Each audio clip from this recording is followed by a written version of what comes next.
কেমন আছো গো তোমরা? বাইরে দেখো বৃষ্টিও হচ্ছে বর্ষাও হচ্ছে।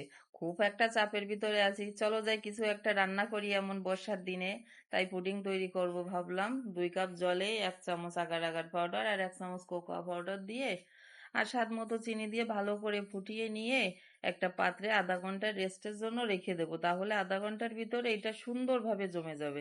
এদিকে আর একটা পাত্রে চিনি দিয়ে ক্যারামেল তৈরি করে নিলাম, তার ভিতর দিলাম 2 কাপ দুধ আর দিয়ে দিলাম 1 চামচ আগার আগার পাউডার, আবার স্বাদ মতো চিনি দিয়ে আবারও সেম ভাবে তৈরি করে নিলাম। দুধ ফুটিয়ে রেখে দিলাম খানিক সময়, আবারও ঠান্ডা হয়ে গেল। আর আগেরটা এই যে পিস পিস করে কেটে নিচ্ছি, এটা তোমরা ফল দিয়েও তৈরি করতে পারো, আবার ফুড কালার ব্যবহার করেও তৈরি করতে পারো, যে কোনো জিনিস দিয়ে তৈরি করা যায়, কোনো সমস্যা নেই। এবার জমে গেলে খানিক সময় ফ্রিজে রেখে দিলাম, ঠান্ডা হয়ে গেল, সুন্দরভাবে সেট হয়ে গেল। এবার তো শুধু খাওয়ার অপেক্ষা, চলো যাই এবার সবাই মিলে খাওয়া দাওয়া করি একসাথে। এমন একটা ডেজার্ট হলে বৃষ্টির দিনে কেমন হয়, সুন্দর হয় না?